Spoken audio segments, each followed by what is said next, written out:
Today on the table, we have a Colt Model 1908. This one was made in 1913, so it's actually a pretty early one. They started making these actually in 1908. It is basically a copy of the Model 1903. And if you look at one of my previous videos, probably about a month or 2 months ago, I made a video on the Model 1903 that's in 32 ACP. This one is chambered in 380. As you can see here, I can show you there. It even says it right there on the side. You can see that there. It says 380. Now this one is all original. You can see it's got its original Bakelite grips on it that are a little faded, which is nice. It does have some wear on it, but the bluing on it is actually in still really nice condition. There's quite a bit of blue left on it. I mean, obviously it's just, 112 years old. It does have its original mag here. You can see that where it says caliber the way they used to spell it, and then it says 380 on the bottom right there. And then we can do a quick safety check so you can kind of see that obviously it's not loaded. Oh, I guess the safety was on. Here, we'll look at it this way. You can see in there. I didn't realize I had the safety on it. I don't know why. Right there. And it actually has a nice safety. See, like when I had this, I bumped the safety up like this, so I can't pull it back. And then we can look at the magazine too.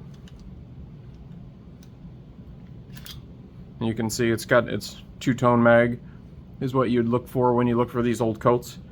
Look for the mags that are, and actually if somebody knows why, maybe you could mention that in the comments. I don't know why they're two-toned, why at the very top on a lot of the old 1911s, or these, and like my 25 ACPs and the other ones that you've seen me review, that they have these two-tone mags.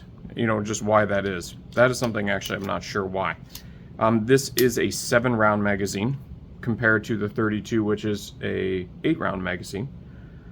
But I guess, just some information in regards to it, though, is so, like I said, this was introduced 5 years after the Model 1903. That's why they call it the Model 1908. In 380 ACP is what it is, which is basically like a 9mm short.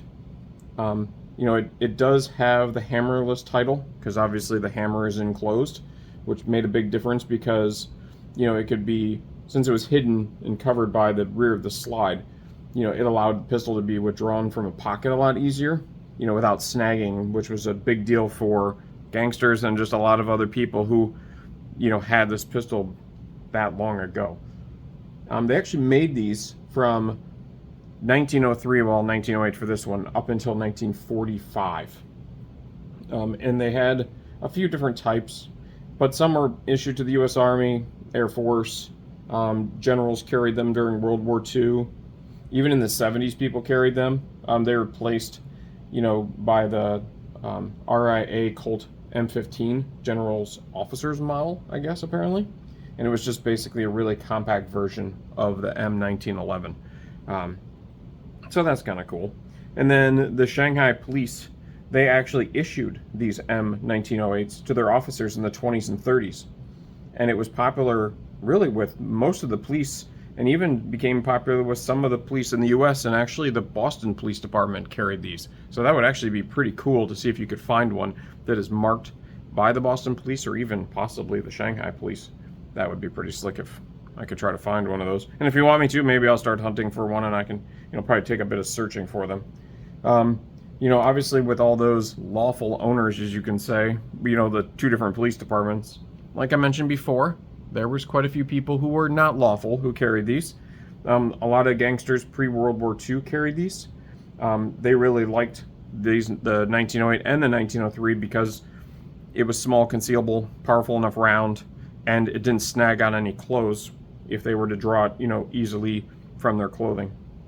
And it was small to be concealed. Al Capone, he kept one. And then so did Bonnie Parker, Bonnie and Clyde.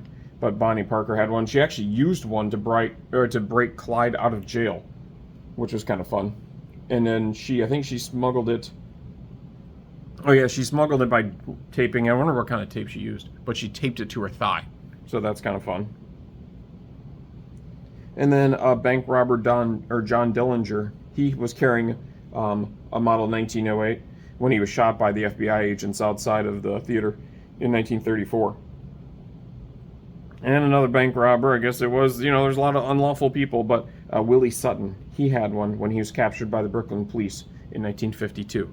So, you know, it's kind of an interesting history. I mean, obviously there's a lot more information. They ended up, like I said, they made 570 some thousand of these. This one is, like I said, serial number. This one is only a 5-digit serial number. It's an early one because it is from 1913. So it was really just 5 years after they started making them. And I've had this one for quite a while. I've had it for maybe 5 years or 7 years, somewhere in there. I was lucky enough to find it. I'd have to look and see the paperwork where I did find it from, but I got a great deal on it. It does have a grip safety, as you can see here. If you remember, like I showed on the FN and the Colt 25 ACPs that I have, the model 1908s, they have these little grip safeties, which is really nice. I mean, besides having a slide safety and this grip safety, that's a really cool feature to have on one of these.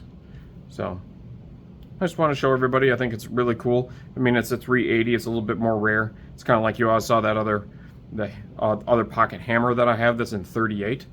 So, you know, that and this are the more rare ones compared to the 32s.